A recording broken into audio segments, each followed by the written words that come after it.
Abavip mu kazi kacu ka buri munsi, business, entrepreneurship ndetse n'ibindi byose bitandukanye dukora bya buri munsi, tugomba kubanza gupozinga rimwe na rimwe tugakora ibintu tugiye kuvugana muri video. Ufata umwanya, mbabaro ufata umwanya ubireye muri video ibintu ugomba gupoza ugakora. Let's go.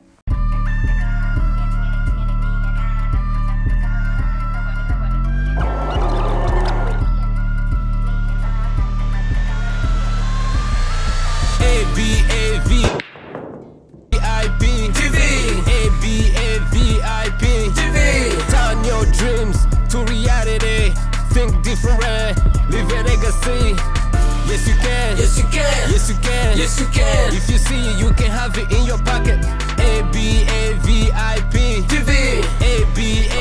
Abavip TV. Coach Gael.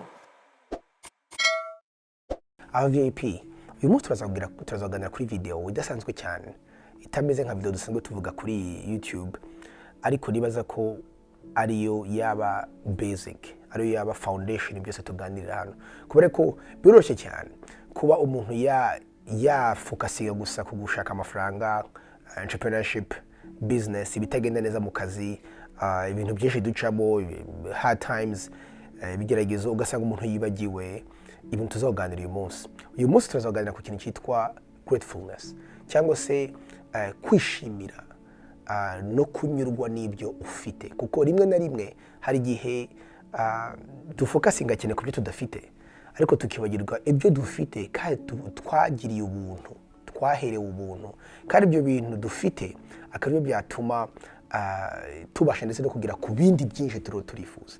So uyu munsi turashaka ngo tuzoganira ku bintu buri muntu wese ururandeba ashobora kuba afite, ariko twibagirwa gushima buri munsi ko dufite, twibagirwa buri munsi kwibaza impamvu tubifite kandi bifite akamaro cyane.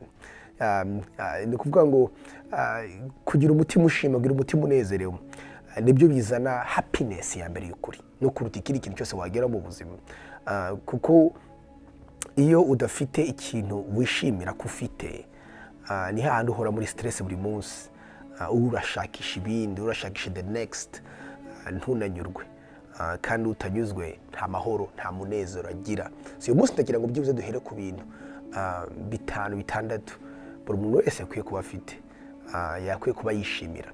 Ubushize twaganiriye ku kuntu ushobora gutangira umwaka ufite goals z'ibintu ushaka kugeraho, ariko uyu munsi reka tuganire ukuntu mbere yuko dutangira neza uyu mwaka, reka tubone twicare dukore list y'ibintu dufite dushobora gushima ndetse dushobora gushima n'Imana. Ikintu cya mbere, reka duhere ku kintu cya mbere tutajya duha agaciro n'umunsi n'umwe, abantu bakiri bo bagishima ko tugifite: your life, ubuzima bwawe.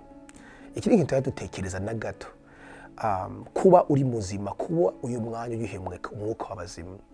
Because dufite stories zitandukanye z'abantu tuzi bari bakiri bato, imyaka 20, imyaka 30, cyane umwaka turangije, harimo abantu benshi bari close yanjye, tungana imyaka 20, 30, wumvise abaranye bari bazima, cyangwa se mwaro muraganira ari bazima kumva undi munsi bagiye, ntago tukiri kumwe. Twese dufite ama stories nkayo ngayo, ariko twebwe ntabwo tubitekereza impamvu atari byabayeho, cyangwa se impamvu bitabaye kuri our loved ones, ku bantu batwegereye dukunda, ntabwo tubyibazaho. Ariko mumenye ko nuko nta muntu n'umwe ufite garanti y'umwaka utaha, y'ukwezi gutaha, cyangwa se n'ejo. Ese kuba uriho, ni kangaho bishima Abavip, ni kangaho bitekereza ukavuga uti iki ni ikintu gikomeye ngomba kuba grateful for, cyangwa se abo nkunda kuba bakiriho, cyangwa se niba n'umuntu umwe byibuze naba nkunda nubwo abakiriho. Niki ibi binyibutsa hari indirimbo nziza cyane avuga ngo niki wayihaye Imana yawe, kuko ngo benshi barapfuye urasigara. Iki ni ikintu tujye twibagirwa, ubuzima kubukiriho tujye tubishima. Ikintu cya kabiri kijyanye n'icya mbere nari mvuze, ni ukuba ufite ubuzima wenda navuga bwiza, cyangwa se kuba utarwaye, kuba uri healthy, wenda niryo jambo nakoresha, kuba uri healthy. Akenshi iyo turwaye, actually ndabivuga ko ariko nari maze nanjye iminsi ndwaye, iyo tutarwaye iyo turwaye ikintu cyane tuvuga ati icyama ngakira. Cyane cyane abantu muri mwebwe benshi bo murandeba mwigeze kurwara, muri bitwa kurwara bibabaza. Agenda arwaye inshuro nkeya ariko narwaye cyane. Hari inshuro narwaye nikubita hasi nari mfuye, hari n'inshuro narwaye ngira ububabare bwinshi umubiri. So abantu benshi barwaye mwigeze kugira ububabare, murabizi ukuntu umuntu aba yifuza ati icyama ngakira. Ariko iyo ugize imana ugakira, ni benshi niyo bafite umubiri mwiza, iyo batarwaye batekereza gushima ko batarwaye. So niba ururandeba ukaba utarigeze urwara mu buzima, please uzafata umunsi umwanya gusura mu bitaro abantu barwaye, ujye abantu gusura abantu barwaye kanseri, urebe ubabare barimo, wenda bizakwibutsa gushima ko ufite umubiri utarwaye. Kandi no kururandeba ukavuga uti ngere nge ntabwo ndi muzima, hari aho ndwaye. Yes, niba hararwaye basi ba grateful cyangwa ushime ko hari ahandi utarwaye. Nge nk'ubu ngubu mfite ikibazo kiri permanent nzabana nacyo, mfite ikibazo cy'ivi, niyo hakonje, niyo mpagaze igihe kirekire, niyo maze umwanya munini ntarambuye amaguru, ariko nubwo mbabaye hano ariko hari ahandi muri jyewe ntarwaye. So ndashima rero kubwahari ntarwaye.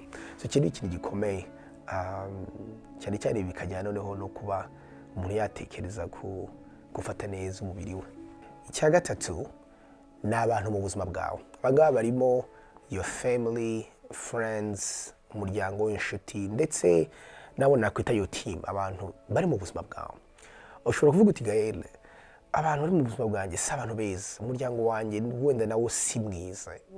Ariko rimwe na rimwe umuntu atekereje noneho abantu ibyo ugomba gushima, ntutekereza gusa abantu beza, ahubwo n'abatarabeza bari mu buzima bwawe, wenda barakubabaje, ariko muri uwo mubabaro wavanyemo ubwenge no gukomera, bakugize uwo uri uyu munsi. Ariko noneho abeza nabo uzi ko bagukunda, uzi ko babaho ngaho mu buzima bwawe bwose, bagukunda kubera uwo uri kandi bagusapotinga iteka ryose. Aba kenshi twibagirwa gushima Imana ku bwabo. Njye mfite umuryango mwiza uba uri kumwe nanjye, they are my cheerleaders. Mfite inshuti nzi neza nubwo baba bagiye kundasa zafata a bullet for me. So icyo ni ikintu nshima cyane. Kandi nubwo uvuga uti jya abantu ntabwo ufite gere mu buzima bwanjye, wowe wa uwo muntu ku bandi bantu. Shaka umuntu wabera inshuti koko by'ukuri, umuntu wabera umusapora, umuntu wamukundira uwari. Nubikora, trust me, uzaba nawe uriho urifungura imiryango yo kugira abantu nk'abo mu buzima bwawe nabo babigukorera. Ariko iki ni ikintu nzi ko cyane benshi muri twebwe 90% dufite, ariko tutari twicara ngo turebe abantu mu buzima bwacu bo gushima ko bahari. Za nshuti zidashobora kuvuga nabi, za nshuti zishobora kurwanira, za nshuti zigukundira uri. Ba bantu Imana yashyize mu buzima bwawe kugira ngo baze agufungura umuryango muri ka kazi, agufungura umuryango muri ya business, cyangwa se akubera iyo partner akazakora ikintu akagenda. Bene abo bantu twibwira kwicara ngo tubandike dushime Imana ku bwawe. Icya kane, iki ni ikintu nkivuga abantu benshi bavuga ati ntacyo kwishimira kiri muri ibyo ngicyo, ariko ni ikintu gikomeye. Nimumara numfashe umwanya mukabanza mukabitekerezaho. Rimwe na rimwe ni byiza no kuba grateful, cyangwa se tukishimira hard times, cyangwa se ibihe twaciyemo byari bikomeye. Birakomeye cyane kuba uraca mu kintu cy'ikigeragezo cyangwa se ikintu gikomeye runaka mu buzima bwawe, cyangwa challenge, cyangwa struggle, cyangwa n'indwara pain, gushime wumve n'ikintu cyo gushima. Ariko ndagusaba ngo fata umwanya gatoya utekereze ku bintu ibihe bikomeye waciyemo. Urasanga ibyo bikomeye waciyemo hari ikintu cyiza byazanye, wenda byakugize umuntu ukomeye kurushaho, byakuhaye ubwenge kurushaho, cyangwa se hari undi muryango byafunguye. Nubwo byafunze umuryango umwe icyo gihe byabaga, hari undi muryango wese ufunguka, kandi niyo mpamvu uri uyu munsi ukaba ufite ibyo bintu byose, nuko hari umuryango wafungitse umunsi umwe, hanyuma wisanga mu kindi kintu cyiza. So ni ukuvuga ngo icyo ni ikintu abantu benshi batajya bibaza, yuko bibi ducamo nibyo bidutegura kuba abagabo turi uyu munsi, abagore turi uyu munsi, abantu bashobora kwachivinga ibyo abandi bantu bose batakwachivinga. Actually abantu bose, iyi ni hall of fame yanjye mfite inyuma yanjye, abantu bose ni abantu bakoze ibintu bikomeye kuri iyi si. Niyo mpamvu njya mbashira inyuma yanjye, banyispiring every day. Ariko bose bafite stories zo guca mu bintu bikomeye, struggles, pain, agahinda, kuba rejection, gufungwa, kubabazwa, ariko ibyo bintu byose bibagira abo bari uyu munsi. nuko wamagaze igihe hano uyu munsi si ukubera gusa ibyiza byambayeho no kubera ibibi byambayeho bishobora gutuma hari ibyo nakora abandi batakora kubera ko batababaye nkuko nababaye.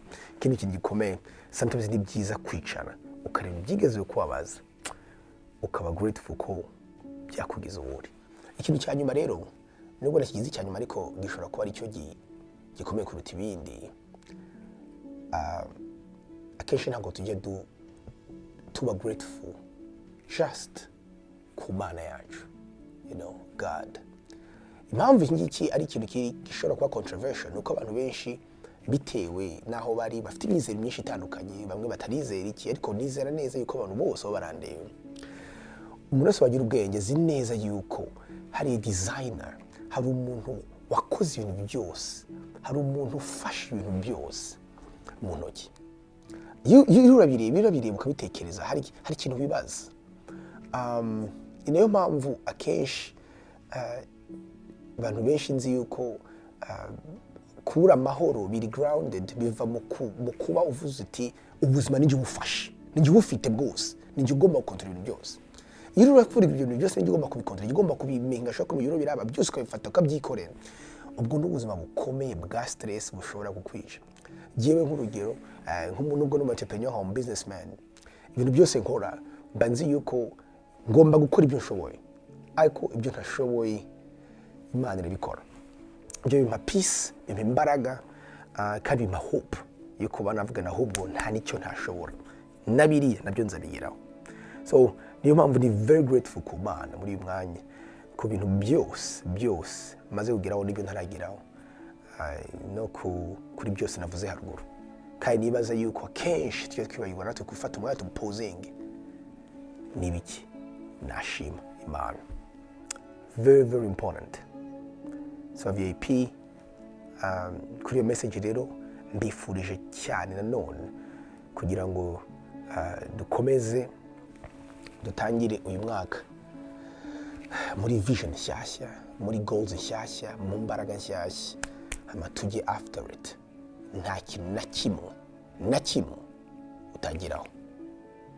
Keeping a just good attitude, keeping kunezerwa, keeping amahoro, keeping gratefulness, keeping kuba ufite ibintu urashima.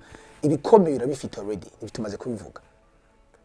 Ibindi byose urashakisha, ibyo bitakomeye, ibyo biraza, ibyo rero. So ndabakunda cyane. God bless. Mukomeze mutsinde ibyo ubonesha amaso yawe, umunsi muzabifata ubishire mu mufuko. Bye bye.